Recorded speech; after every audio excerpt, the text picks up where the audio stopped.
and I'll be the moderator for this meeting today, where we are hosting the Swedish Institute Alumni Network Zambia, as well as a representative from Lund University in Sweden. So this evening we have at least we have a lot of people who are alumni or are studying in Sweden. So our meeting is fully packed. Just be ready with all your questions to know more about studying in Sweden and the various scholarships that are there. In a few minutes, I'll be able to cue in the first presenter. So what we have lined up this evening is that firstly, we'll have a presentation, a brief from a representative from Lund University, who is Babs Kunle. After they present, we're going to have a question and answer session based on what they'll present. And then we'll also have Sampa and Katongo, who also come in with their presentation concerning their institutions where they were studying or are currently studying in Sweden. After that, we'll have a question and answer session. Then we'll be able to close the meeting. So I'll just give a brief introduction of our two main speakers, who is Katongo and Sampa. Hope they've joined. Good evening, Katongo and Sampa. Evening, yes, I'm in the meeting. Hi, Salome. Okay. Has Sampa joined as well?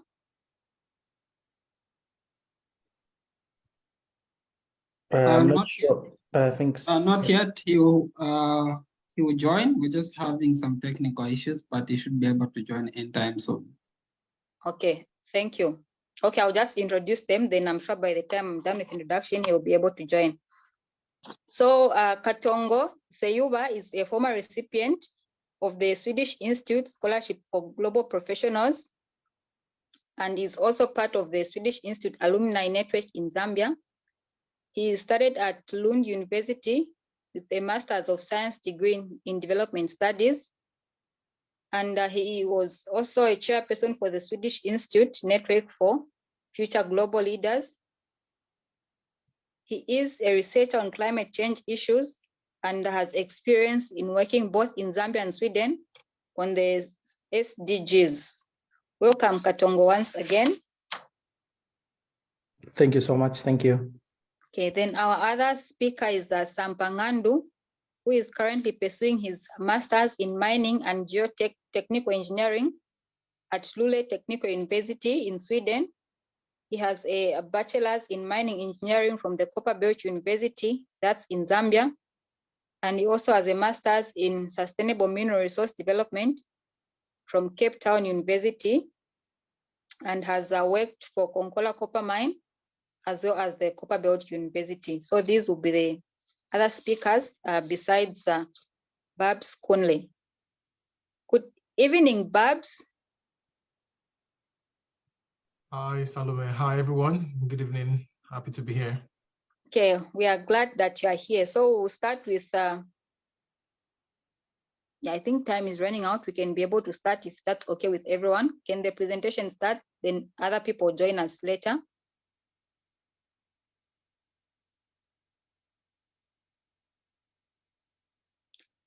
Okay, thank you so much. So we're going to start with Babs. You give us an introduction of yourself and what you have for us from Lund University.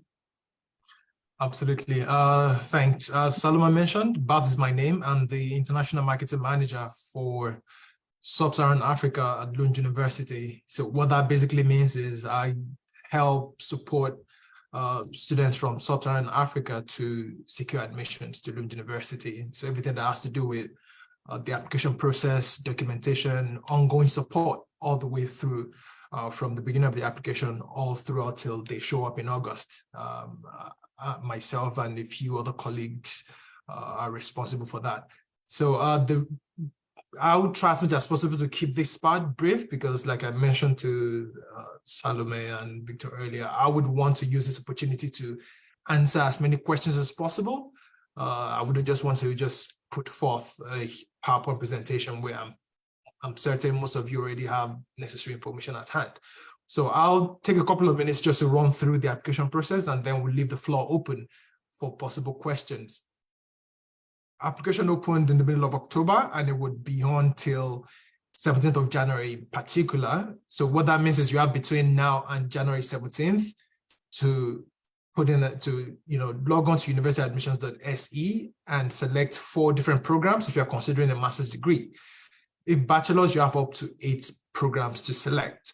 And once you do that in your profile, you can pretty much just upload all the necessary documentation, which includes your transcripts, your bachelor's degree certificate, your proof of English, which could be either to show that you've indeed done your bachelor's degree in English from Zambia or whichever country you did your program, or you could do a professional English language test. Once you've done that, a piece of identification, which usually would be a copy of your international passport data page, as well as your high school living certificate. And lastly, pay your application fees. Once you've done all that and selected all the programs you're interested in, that makes a complete application profile. So the 2 deadlines to bear in mind: January 17th, that's the deadline to select the programs you're interested in and rank them based on your preference. And then you have until 1st of February to complete the application with your supporting documents and pay your application fees. Once you've done all that, then you're pretty much on the right track. My recommendation would also be to do all these as soon as possible. The reason for that is if there is some mistake or you've missed out something, if you get in touch with us, we can easily go into the application portal from the back end and help look through the application to see what's missing. If anything is missing, if you apply early, you have ample time to make necessary corrections where the case may be.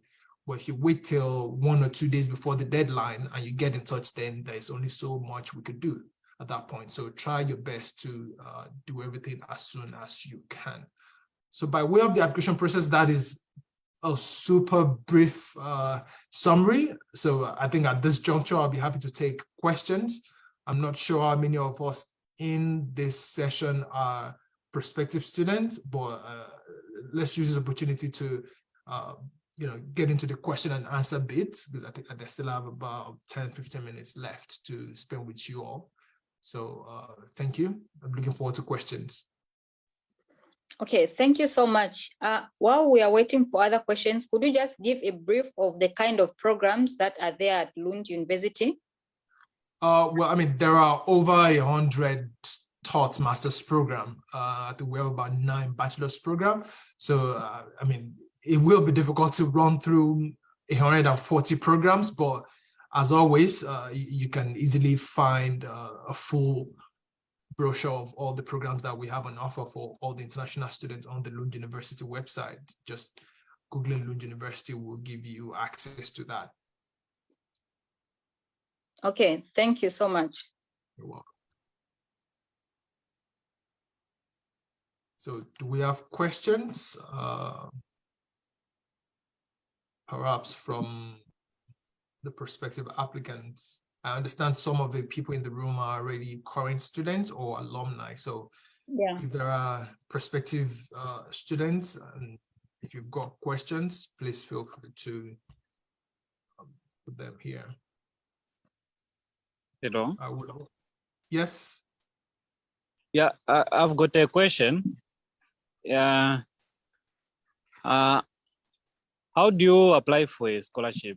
Is it after receiving an unconditional letter or before? Or do you need to apply for both the scholarship and the unconditional letter?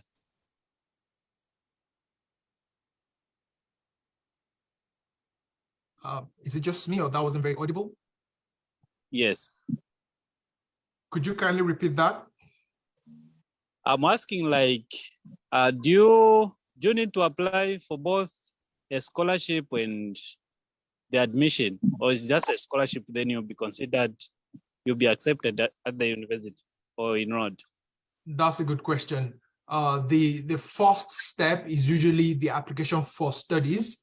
And yes, that's why I usually advise students to focus on making a correct and complete application, because everything is a chain-like process. if you've not made a correct and complete application, then you will not be eligible to apply for the scholarship when the application opens. So between now and 1st of February, your focus should be on making a correct and complete application. And subsequently after that, the application for scholarship opens. So it is application for studies first, followed by scholarship application. And I can see from Jeremy, there's a question about English language proficiency. For Zambian students, if you've studied in Zambia and you've done your bachelor's degree, you are exempted from writing additional English language test. And the easy way you can show that is just by uploading your certificate that confirms that you've indeed studied a full bachelor's degree in English, and then you don't need to write any English language test. I've put in an email here. So if you don't have specific questions now and you want to get in touch later, you can use degreestudies@lu.se to get in touch. The last then, yes. I've got yes. How do you test the authentic of the information to check whether it's a scam or not? How do you that is the verification officer at university admissions tend to do that. They will get in touch with your university once you've uploaded your documents. They usually will get in touch with your university to check. No, I mean, how do you communicate from the embassy, like here in Zambia? How do you mean? How do you get to verify the authentication of the advert for the scholarships, like here in Zambia? I know we have Swedish embassy. How do you get to confirm? Salome, did you understand that? Yeah, I think he's trying to say like there's, I think, various adverts, but how can you know that this is an original advert? Please, give me a minute, please. Okay. I can quickly jump in.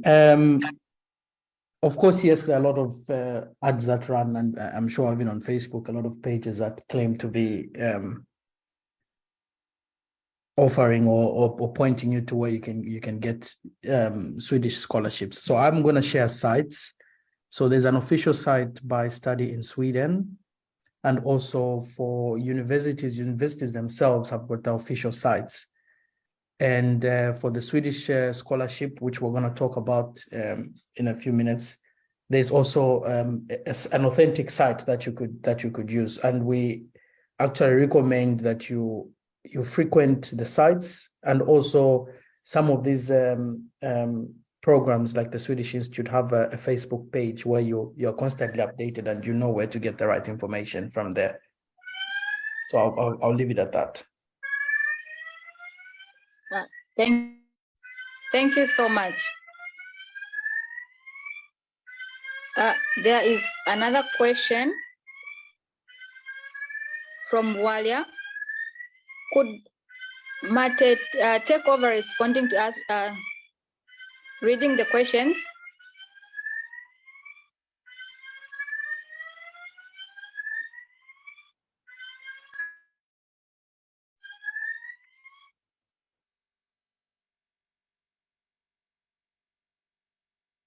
Hi, Salome. You gave me the task of reading questions. So we have a question. Do you accept other English proficient exams like Duolingo?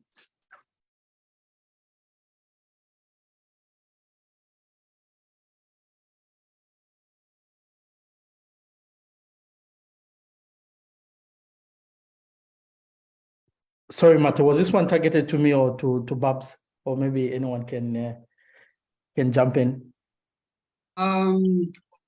Anyone can jump in, but I have a proposal. Babs, I just wanted to know how you said you have 10 minutes. Huh? Babs? I think Babs is sorting out some issues in the background. But yeah, because why I say this is because some of the questions I think will be answered during the time we have the presentation for the scholarship. So I think it's best if we run through the presentation for the scholarships and how all the procedures and what is required. And once that is presented, I think it will be more clear to everybody, because I think that the questions that are coming are more intended for the scholarship part. So yeah, I suggest that we can have the presenters for the scholarship come on board.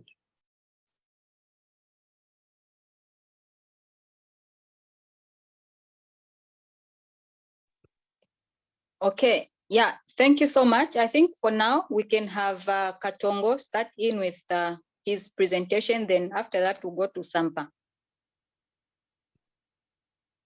Hi, nice to meet everyone.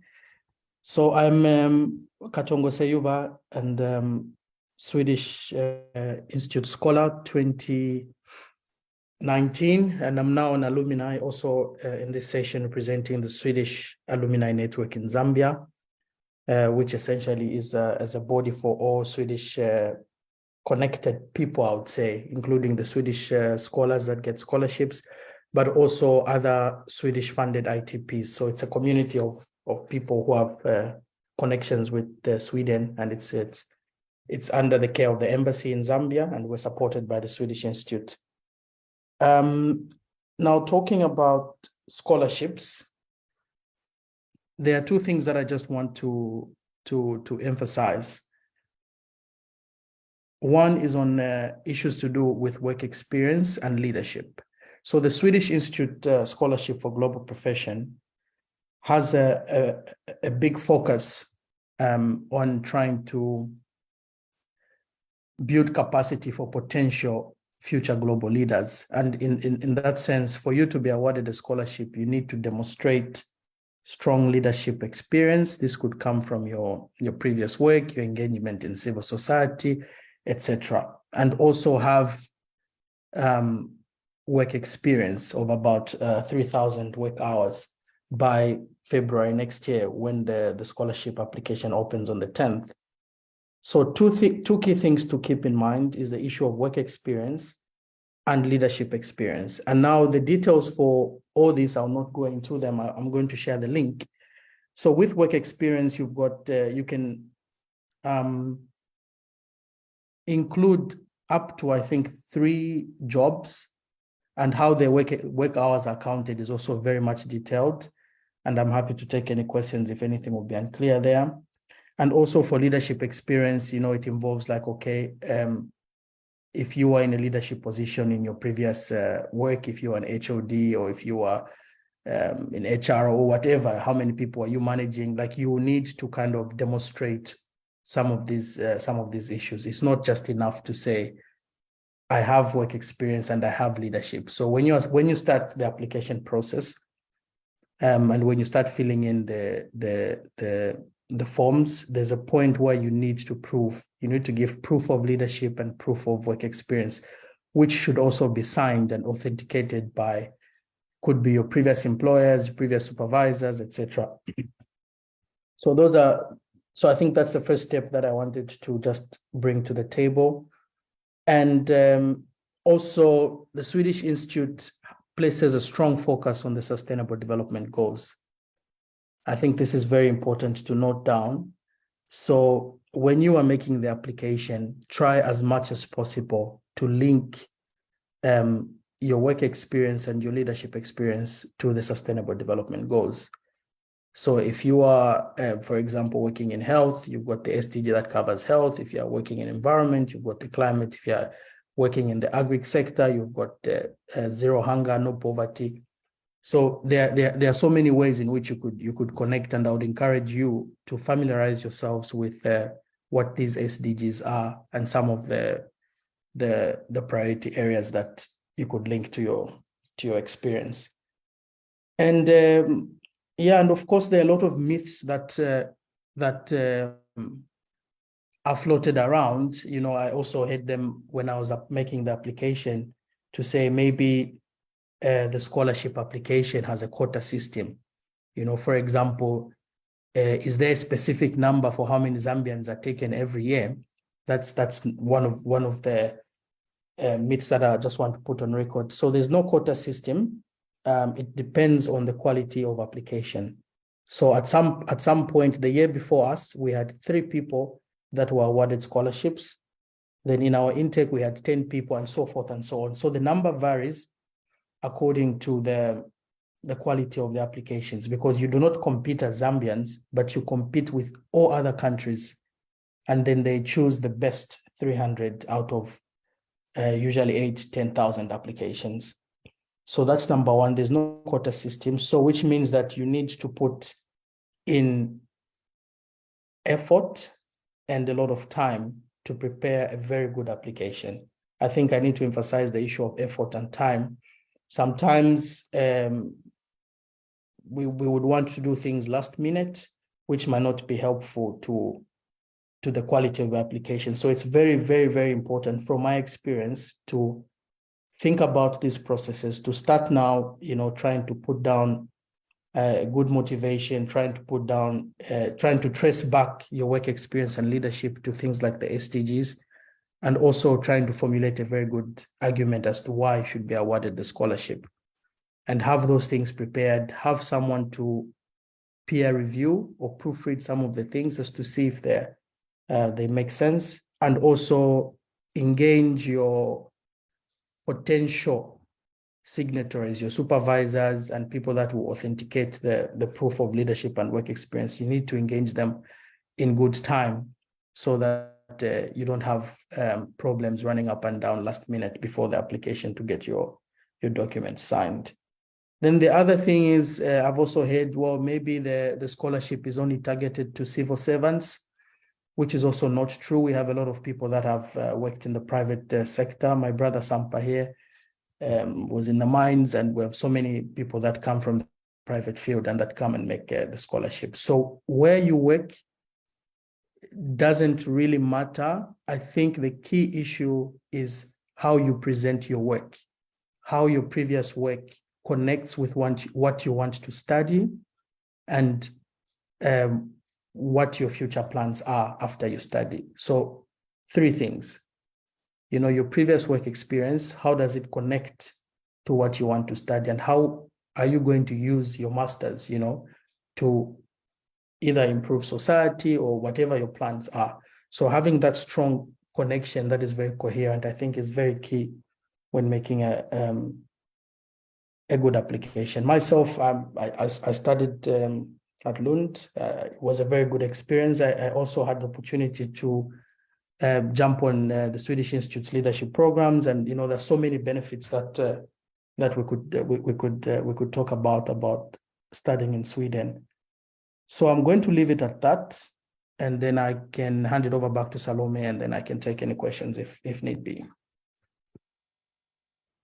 Okay, thank you so much.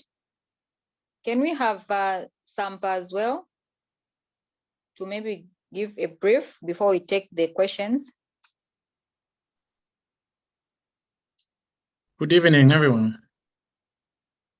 Am I audible? Good evening. Yes, you're audible. Okay, great. Yeah, it's good to see everyone here.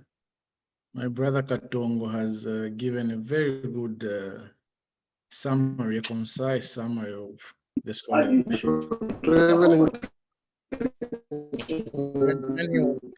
he was talking, I was just nodding my head because he literally touched almost everything.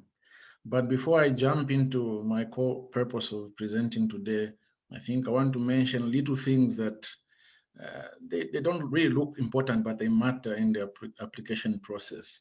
For instance, from experience, I think when it comes to choice of the university, sometimes we want to choose universities that are not very popular, but are in a way not very competitive if you want to increase your chances.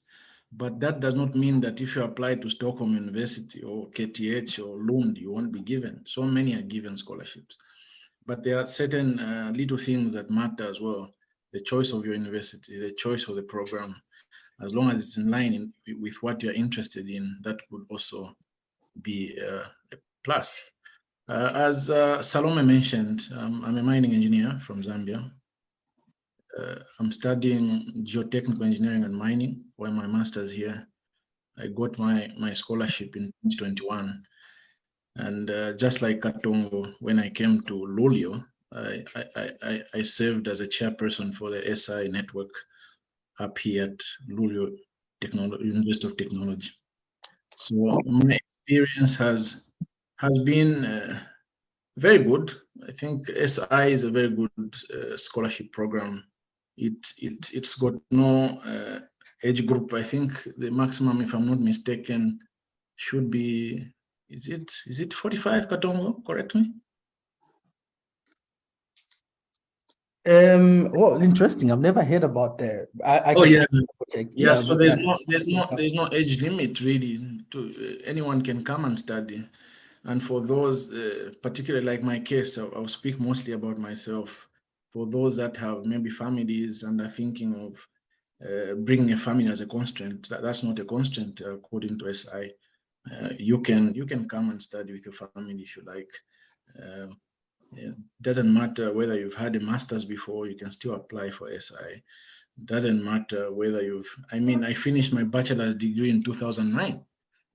And I came for the SI scholarship in 2021. So you can imagine, so many years after my bachelor's. So I think I present, or I give hope to those that are in that kind of a direction, that it doesn't matter how long you've been working or how much you've been away from school, you can still come back on SI. And for engineering programs, LTU offers, for those that are doing mining engineering or maybe electric or these engineering programs, there are many universities in Sweden that offer engineering programs, and LTU, Lund Technical University, is one of them. It's not very competitive compared to maybe Stockholm or other universities. So if you're thinking of applying for engineering, consider Lund Technical University. And life up north is good. Few people compared to Stockholm.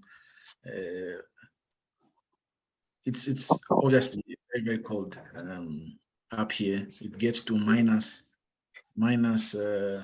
28 degrees sometimes.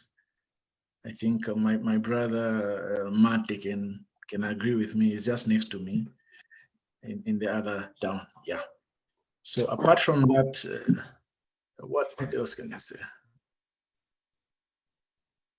Yeah, there's nothing much. I think as I expected this meeting to be, it's mostly about the questions that we have and how we can help you answer those questions. All those little questions that you've been thinking about and you had no answer, I think this group is more than enough to tackle most of the questions that you have.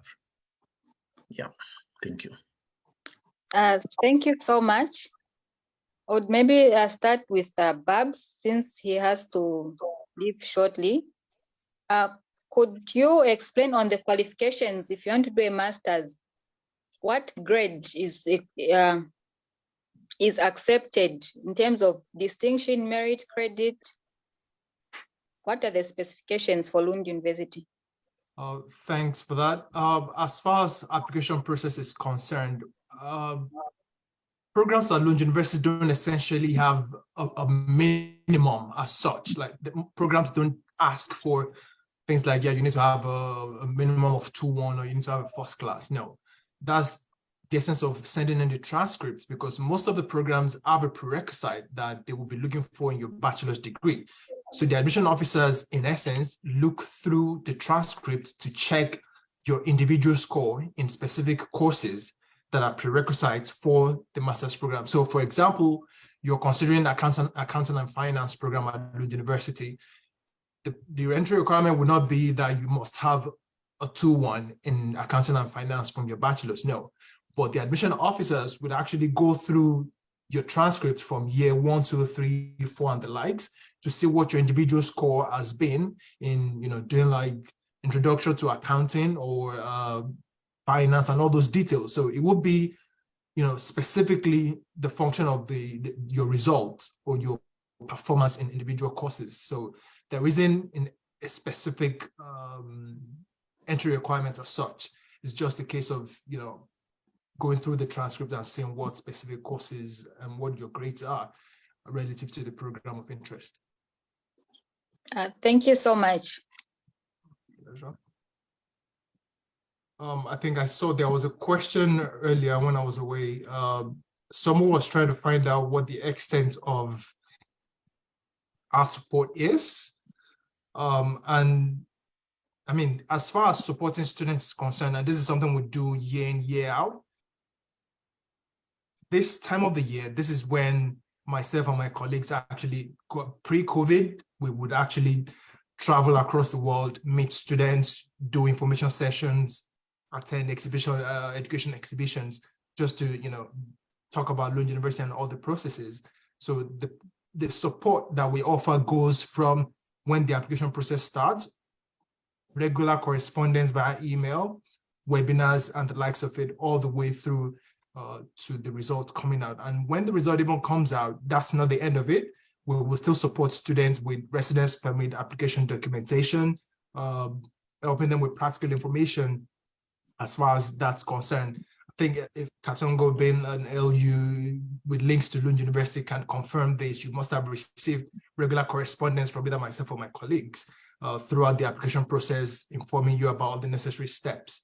So we pride ourselves in being able to do that to ensure that prospective students have all the information they require to make an informed and complete application. Thank you. Salome, maybe just to add on. Yes. Yes. In addition to what Barbara said, Lund also has the student ambassadors, where I'm part of. We usually communicate with the students across the globe who are applying to Lund University. So in case you need specific information for a program that you're applying for, feel free to as well download the Unibody app, and then you can reach out to us and we'll be able to respond to most of your issues as well. Yeah. That's an excellent addition, because I mean, as a staff, there's only so much I can tell you about life as a student at Lund University. So the Unibody program and the ambassador program is actually a perfect opportunity. I mean, you want to find out things like where to buy the best grocery as a Zambian, someone of Zambian origin, like where to buy, you know, the cheapest grocery to make a very nice meal from home. You know, a student from Zambia would be able to answer that, or you have specific questions about, you know, it could be a host of other things. So I totally agree. That's an excellent addition.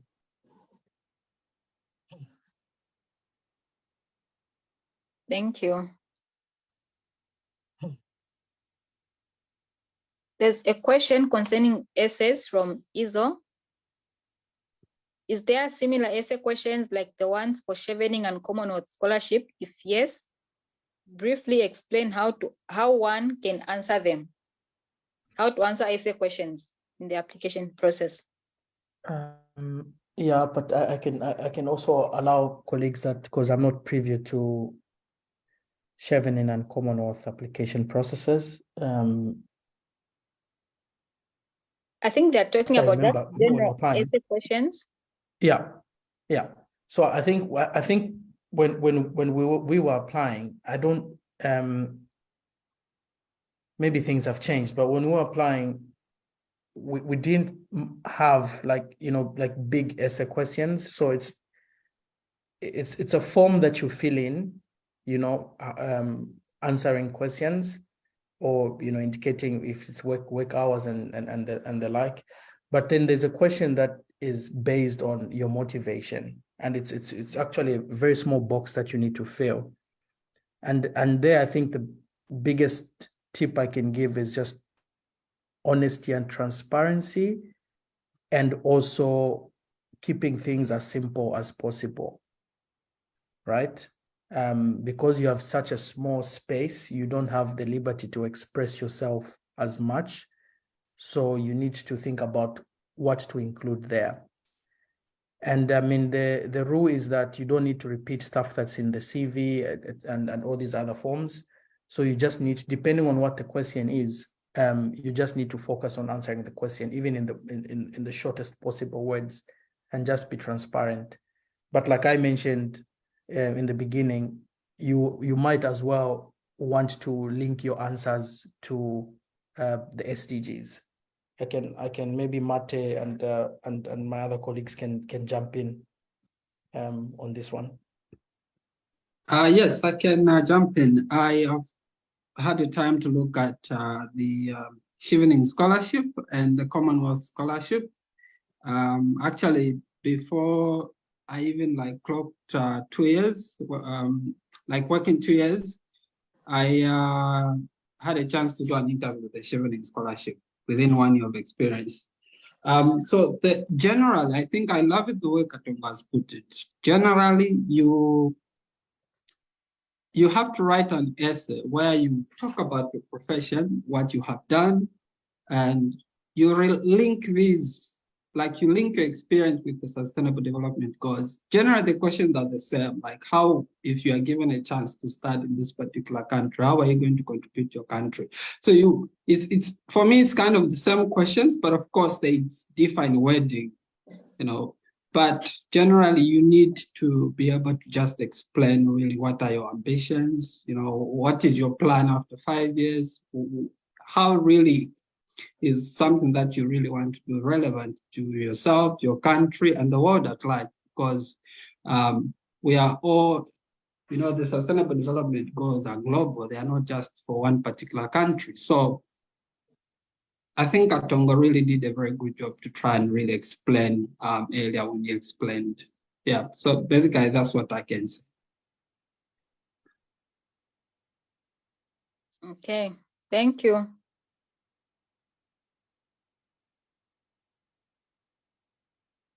So Babs from Lund University, I think he has to leave the meeting. So maybe if you can just close, then he leaves, then we can continue with the other, answering the other questions with other alumni and students.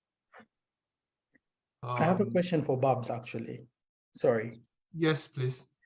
It's just concerning, I know, of course, we're talking Swedish scholarships, but I also Lund offers the global scholarship. Maybe you could also say something about it, Yes. and then we can connect when you leave. It can also be a very good fallback plan in case you don't get admitted for SI.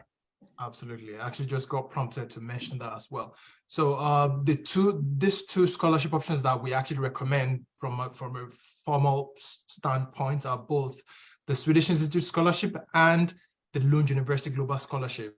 So I would imagine you've already received adequate information about the Swedish Institute Scholarship, but for the Lund University Global Scholarship, it is Lund University's own homegrown scholarship program, and it's entirely merit-based. That is, it's a function of how academically gifted you are as a student. The departments make the decision about that, and it could be from 25% to 90% of the tuition fees. So if you happen to receive a Lund University Global Scholarship, what that means is you must still arrange funds for your subsistence allowance. You must be able to show that you've got adequate funds to sustain yourself while studying at Lund University. So as far as the Lund University Global Scholarship is concerned, those two ways are how it differs from Swedish Institute Scholarship. While the SI focus on leadership and what makes you a holistic person away from academics, Lund University Global Scholarship is entirely founded in how good your academics are, and it's just on tuition fees, and it's not a full scholarship. It's usually 25 to 90%. But as always, we will communicate this with all the prospective applicants, and the email that I left earlier, you can use that anytime to get in touch.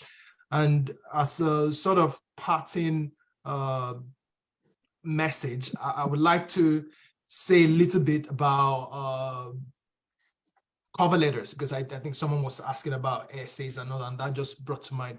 From my experience dealing with Sub-Saharan African students, that is one thing that comes out the most, where most students fall short. Most of the programs, while not all the programs request for, personal statements or cover letters, as the case may be, the programs that ask for it indeed use it as part of the aggregates they use in selecting students.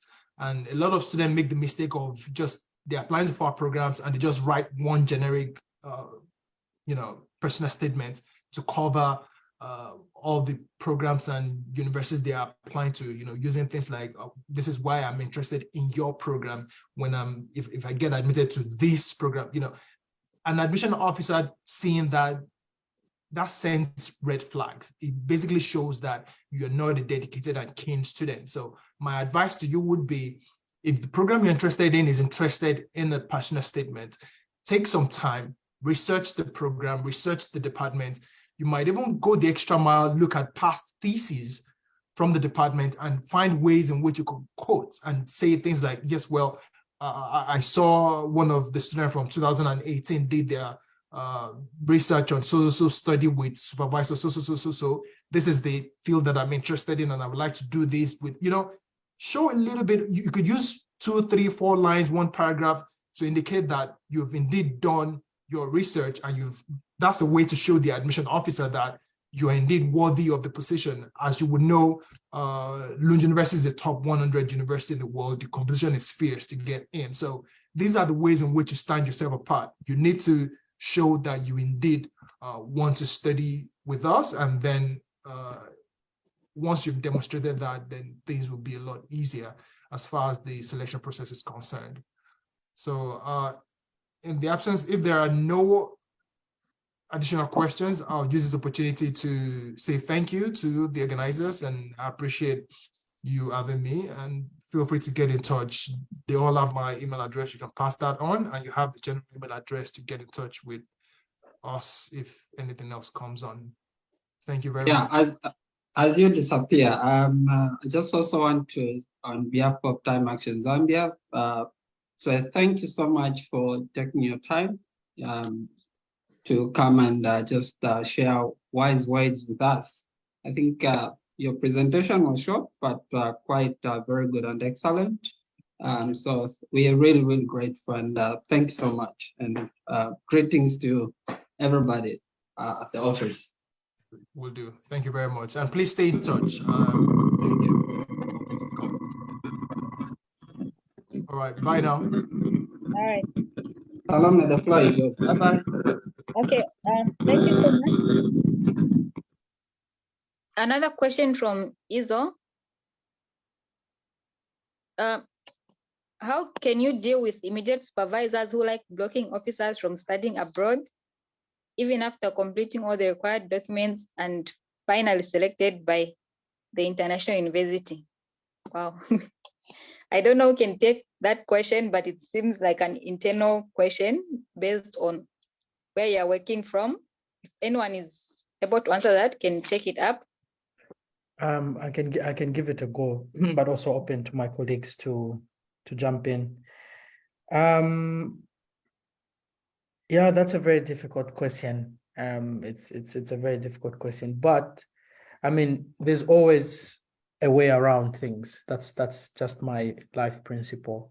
So if your supervisor, if you think you might have a problem with your supervisor giving a good recommendation, you can still try to find someone within that institution that you're in good books with that could give you that stamp that you need or the recommendation. But if it's entirely impossible for you to do that, depending on what it is, sometimes for example, I personally went back to my lecturer at the University of Zambia that wrote a good recommendation for me, someone that was reliable. So it's also something that you need to think about in this process. As you are planning for scholarship, try and find a reliable supervisor, someone that you have worked with. It doesn't necessarily have to be from that just one organization, and then you could see how you could, find someone that can do the good job for you.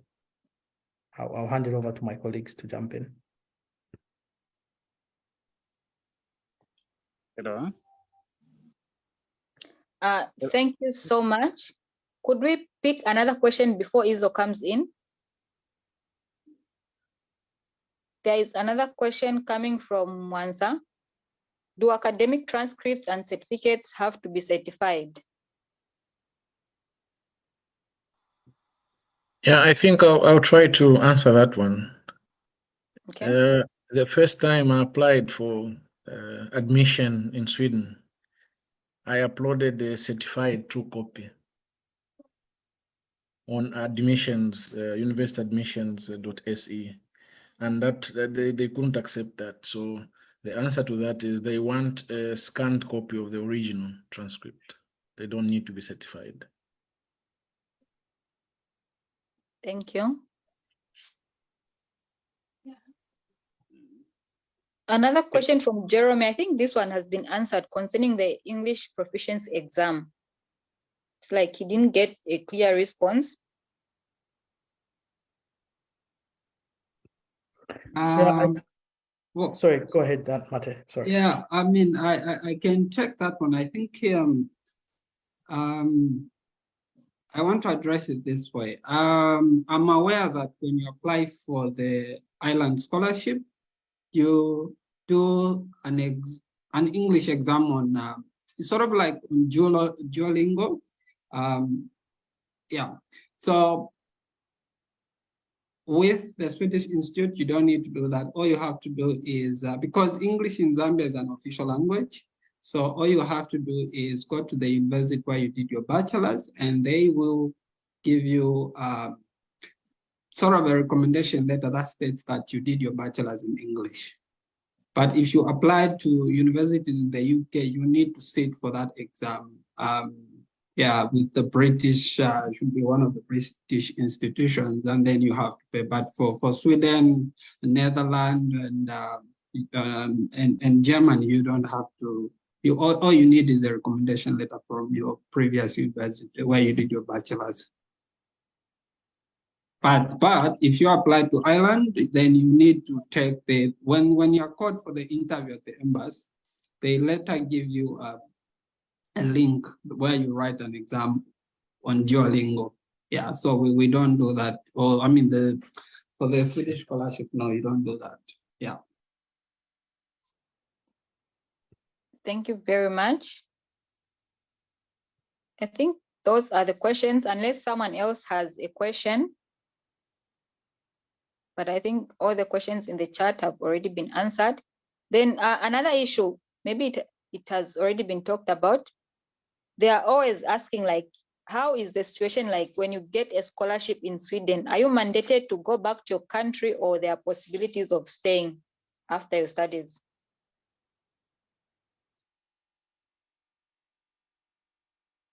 Katong and Mate would be the best guys to pick up that. I submitted to Katongo. Yes, but there's also a hand from Patrick. No. So yeah, on the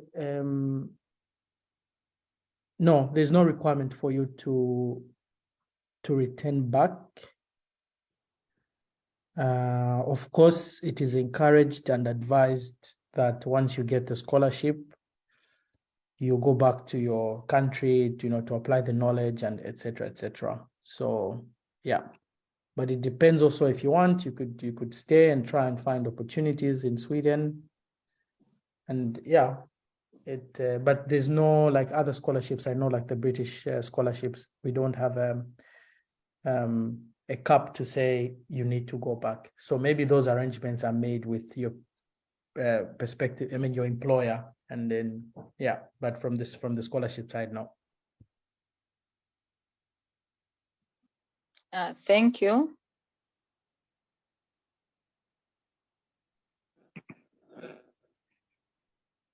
Izo is still asking, I don't know, maybe if someone has a personal experience on getting study leave from their workplace, they can be able to help. Yeah, it also depends which kind of workplace. Maybe Izo, you can ask the question and then see how best we could assist. I can come in. Yes. Yeah. I'm a teacher. That's why I'm asking that question. Because normally, as science teachers, whenever I ask for permissions, they will be like, "You are understaffed. You can't go." So they will start giving excuses. So I don't know how one can. For government? Yes. Jacob, are you able to respond to this?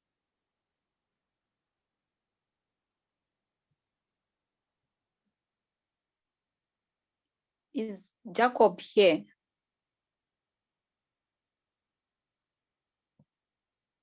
I don't think so. So I think if you are working for the government, you have to check on the conditions of service. You'll be able to like have a backup in terms of explaining to your supervisor on your entitlements. That's what I think.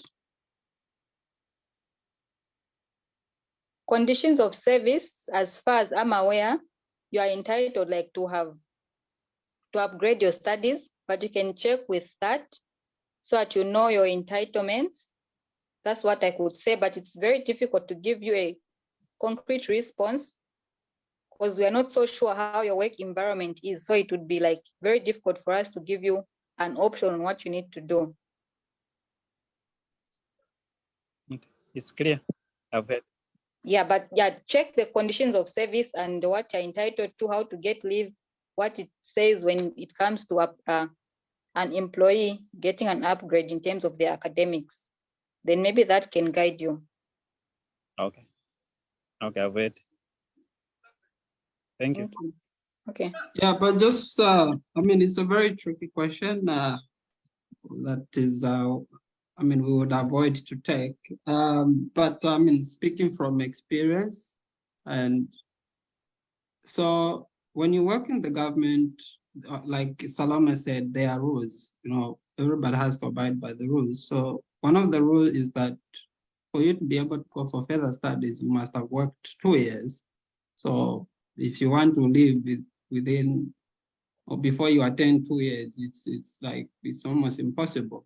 So I think that's one of the major rules, like for you to be able to pursue your further studies, you have to work the minimum 2 years. I think that beyond that, it depends just the relationship you have with your bosses. Yeah.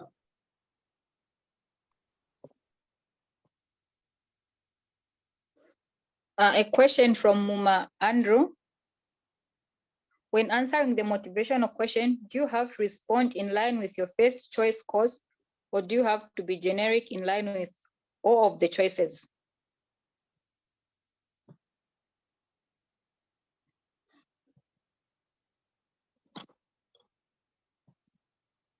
Anyone can respond to that?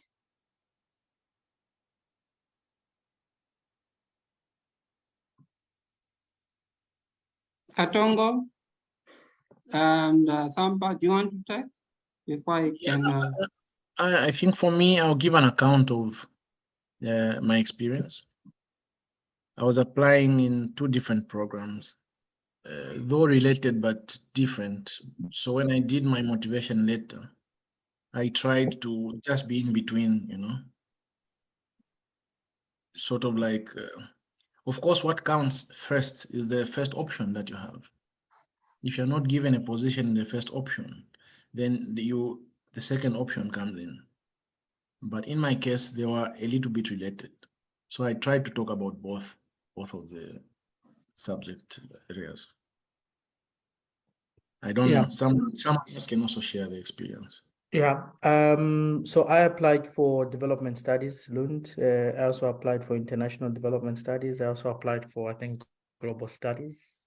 So I think almost all of them were in the same line and also meeting my motivation and particular SDGs. So I also tried to trade a bit careful. I also tried to, you know, have a middle ground and just, I think for me, it was a bit generic, but connected to all the courses. Yeah, maybe just to consolidate Katongo's point, the connection to SDGs is quite important. So I believe that maybe if you are, for instance, an environmental engineer, and you want to apply in master's environmental, second option maybe master's in sustainable development, I think they are connected in a way. So you discover that if you're in a particular discipline, you will be aligned more to some particular SDGs. So if your motivation letter is channeled towards those, I think you're good enough. You're good enough. Yeah.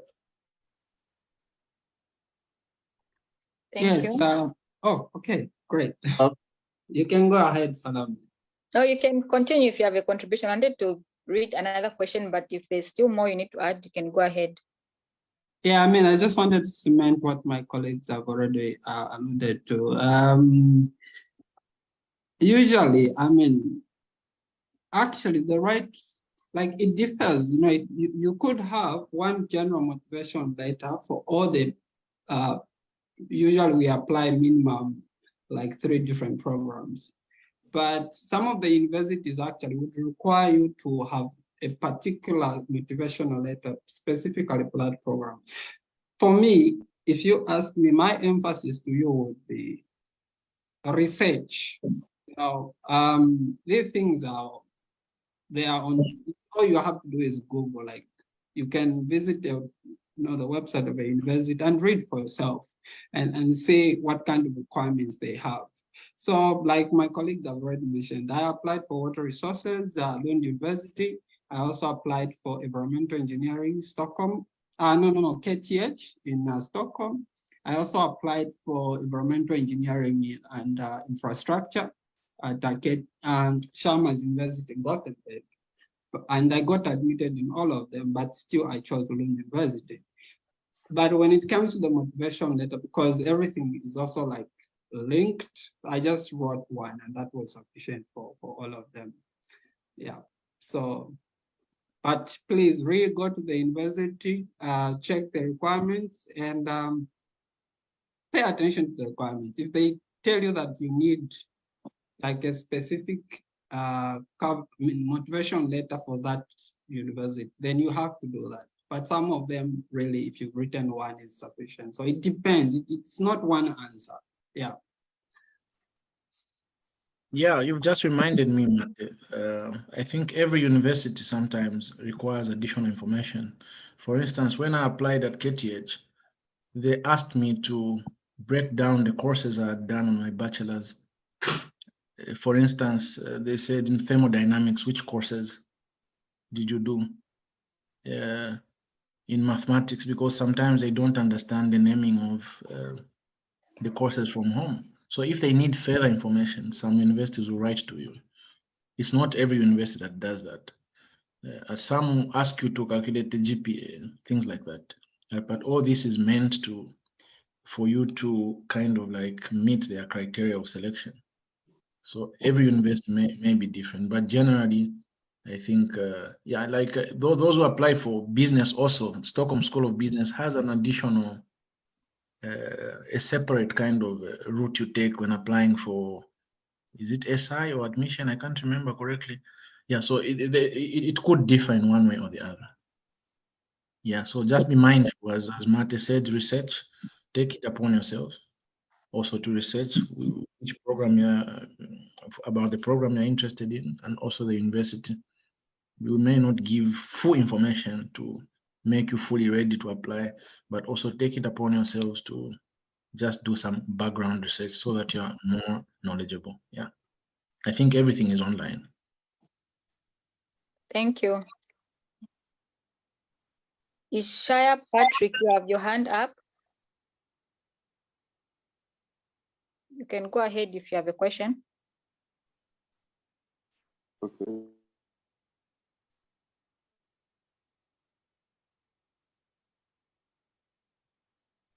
Can you hear me? Yes. Okay. My question is actually on, well, before I ask the question, thank you for the good job that you're actually doing. My question is actually on the email address, more especially for the referees. What is, if somebody is not having an official email, let's say it's having a casual email, does it really have an impact? Do they prefer the official email to the casual email? So what can you say about that? Thank you very much. Okay.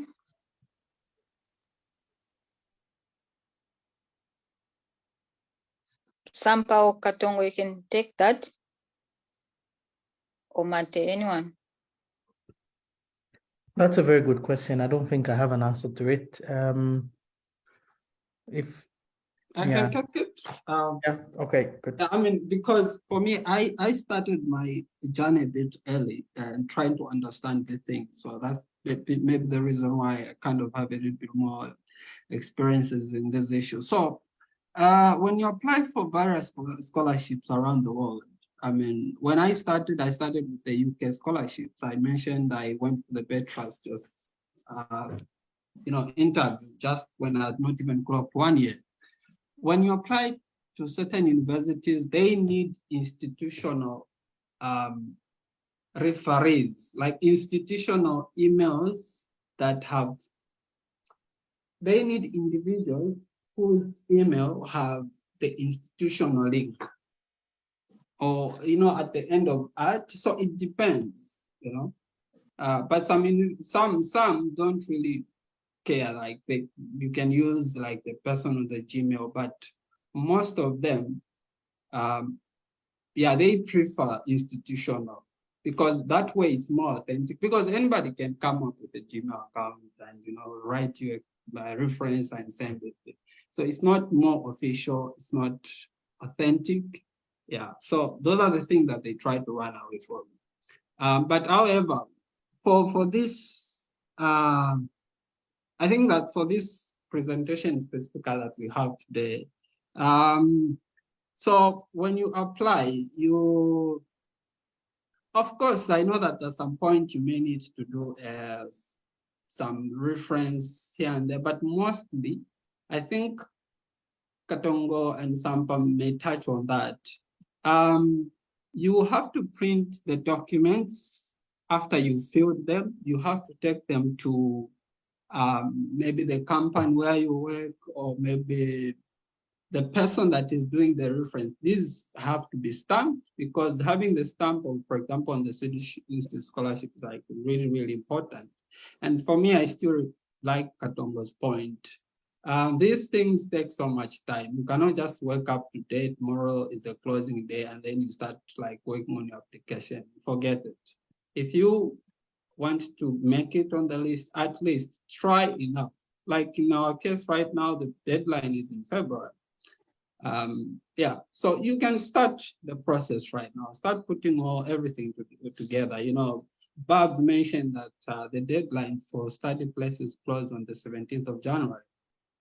So that means that right now, start working on your documents that you need for the study place, and also start working on the documents you need for the scholarship. Don't wake up, tomorrow is the deadline, and then this is when you want to start putting everything together.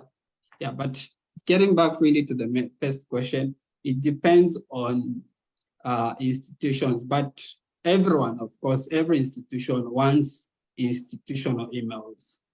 Yeah, so when you talk to your referees, let them use the institutional emails. It's more official and authentic that way. I hope I've answered the question. Yeah, Yes. maybe just to add on, because I remember when I was applying civil service, and I mean, it's not everybody in the civil service that has at government.zm, right? So it's a bit tricky.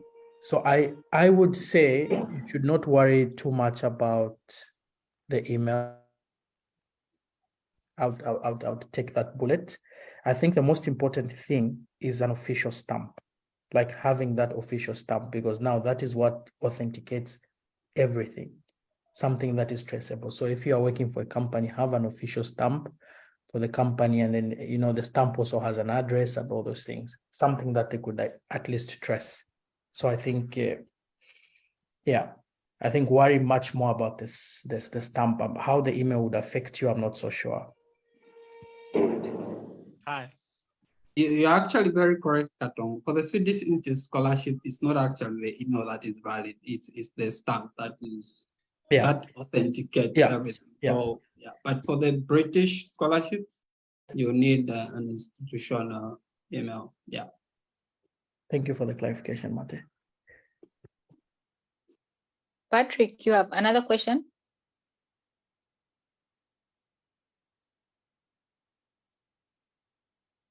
Sorry, not really. Thank you very much. You've answered my question. It's okay. Okay. Muma Sakala, you can go ahead if you have a question. Okay, I just want to give Katongo a point of correction. I think at this moment, almost all government employees now have that official institutional email now. Okay, For thank you. like for Ministry of Agriculture, yeah, we all do. I don't know about these other ministries though, but most of them have started providing those institutional emails. I think upon request, even those that haven't started, I think you can easily get. No, thank you so much for that. I think that's a good one. I mean, last time I was working, I guess it wasn't like that. Thank you. Jerome, you have a question? Your video there.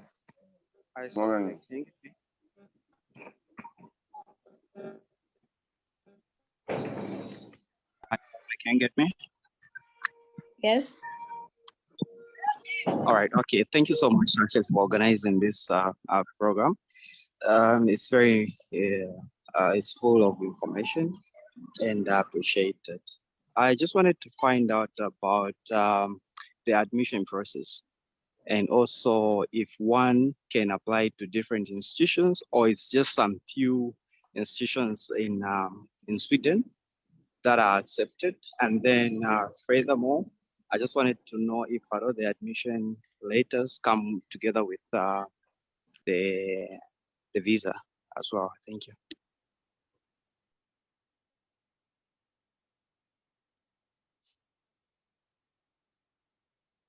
Okay. Who would like to respond to that question? I would suggest my brother Victor or someone that was, I mean, I have an answer, but maybe someone that recently went through the process.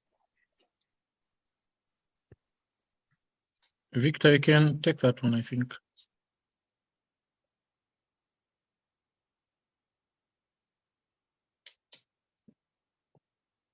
Sorry, I didn't get the question clearly. Maybe Keegan can come in.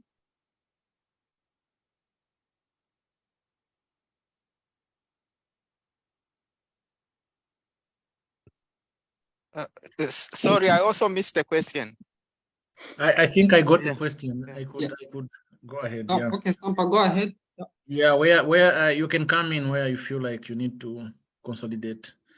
So I think he was asking about how many programs you can apply to, and does every institution in Sweden is it open for application? If you want the SI scholarship, usually SI publishes a list of programs that qualify for a particular year. So it's from that list that you have to choose programs that you want to apply to. Otherwise, if you apply to a program that is not part of the list from SI, of the SI sponsored programs, then it may not be possible to get the SI scholarship. And with regard to the application process, universityadmissions.se handles all the application process. So you upload everything there, then they'll send to specific universities. So even the offer letter for admission comes through university admissions. It's from that point that when you get the offer letter, you can proceed with visa application. So it doesn't really automatically come with the study visa. So it's a process you have to undergo through the unit of the government called Migrationsverket or Migrationsverket. Thank you very much. Yes, just to add on, excellent answer, Sampa. Just to really address the application process. So generally, I mean, I speak now as an ambassador at Lund University, alumni ambassador. Applications for all master studies open, I think usually on the 17th of October, up to the 17th of January, around those dates. So between this period, between October 17 up to January 17, you have sufficient time to go through Katongo right now has just shared a link for the program that you can really apply for that are applicable. So within this period, you have time to sufficiently, scrutinize and go through, visit the website of the university, gather. Actually, there is also like plenty of videos on YouTube that you can go gather as much information as you can within this period. Prepare all the requirements, document required, talk to your referees, get everything. So you have sufficient time. And then you have, apparently in the past, it used to be like a very short time to apply for the scholarship. And now they've sort of increased the time in February, starting from the previous year. So you have like so much time to also apply for the scholarship in February. And then usually in, should be April, should be in April, the names are published of the people that have been selected. So that is the application process and how the steps go. And then once the list is out of individuals that have been selected, later on, now you can start the work, the student visa. We call it resident permit here, but of course in Zambia, we know it as visa, but we call it resident permit that enables you now to be able to travel later in August and to come and do your master's. So that is the process. So it comes a bit later after everything is done. So I hope that fully the question has been answered. And also I just wanted to say, here on the links in the chat, we provided the links that are sufficient for you guys that you can go through. Here I've shared the link, the admission, university admission that you can, go through, check, you can search whatever program you want to do.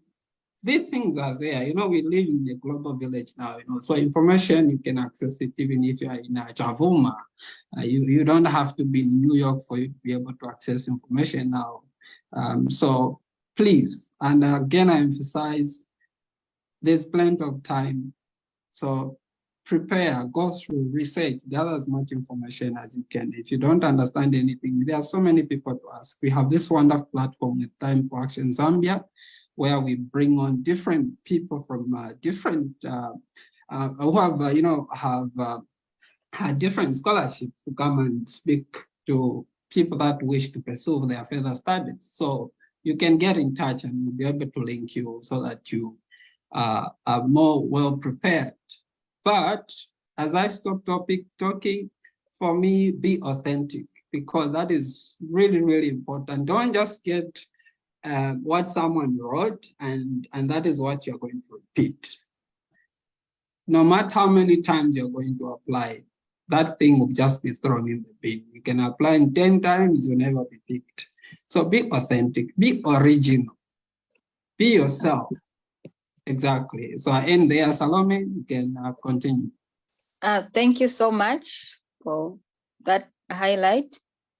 Isaac is asking, how do they consider work experience when someone with a diploma recently graduated with a bachelor's degree 1 year ago?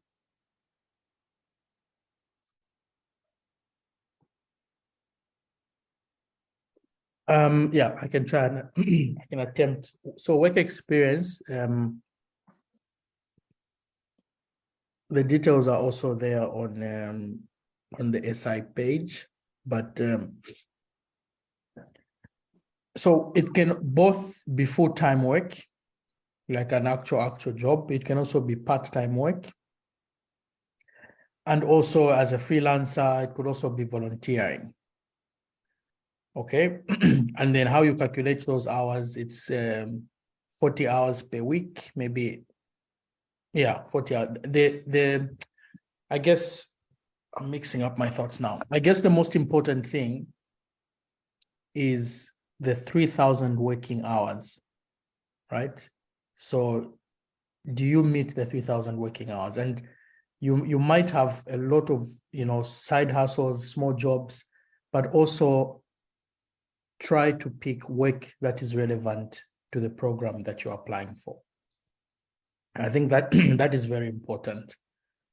You can't just pick anything. So try as much as possible to to think about stuff that you've done, even when you were a student, stuff that you did, including maybe civil society, volunteering, or it could be a union, whatever it is. So all those small bits count. And of course, there's full information on what counts as work experience and how you can calculate the numbers. But I think the most important thing to keep in mind is relevant work experience. So not just any work experience, but relevant. But different forms of work experience do matter when applying. Thank you. Mwansa, you had your hand up. You can go ahead and ask your question. Mwansa Kanyanta.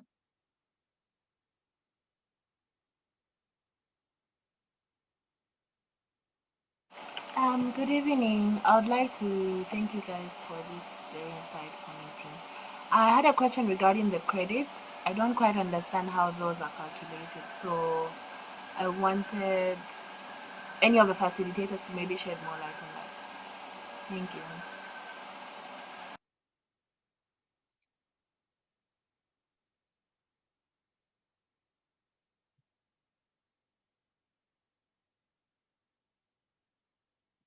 Oh, Sampa, Katongo, and Mate. This goes to you guys. When she says credits, with the credits, maybe by Sampa. Credits. What did she mean, credits? I fully understand that question. Please. It's I know, like when you're applying at Lund University, there is a part where when you reach, it talks about converting your courses into credits. I would say that it's not really easy to answer. It's a bit complicated, but also very simple at the same time. So for me, what I did was I found a very good link that I want to share at Chalmers University. I think I'm sharing it now. You can go to that link. Like it helps you really understand how the calculations are briefly done. But the point is that certain universities may require you to sort of like convert some of the courses into credits.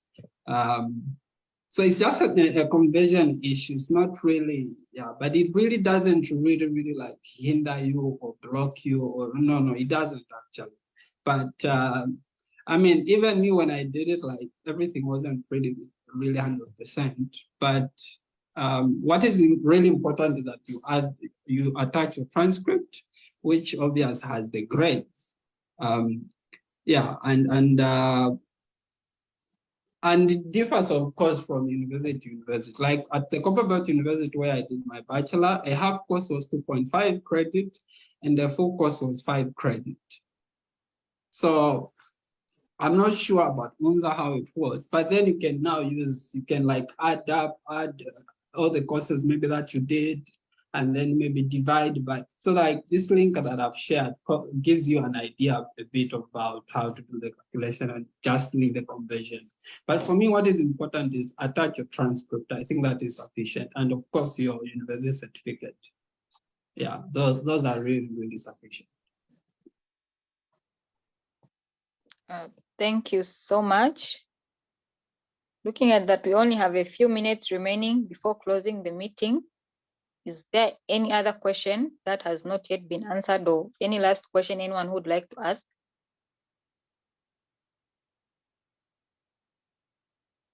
In the chat, I think all the questions have been answered. Maybe ask, I think Keegan can add more light on the credits, since he's working at the university and that's what he does. So he's better placed to give a response to this. All right. You can come in. Hey, I really didn't understand the question that Mwansa asked. I thought she was asking about the credits that are shown when you're applying for a course, whether it's 120 credits or 60 credits. That's how I understood her question. So if that's how she wanted to ask it, so a 120 credits course simply means the course would take 2 years for you to complete it. And for a 60 points credit course, that means that's a 1-year course. I think that's how I understood her question.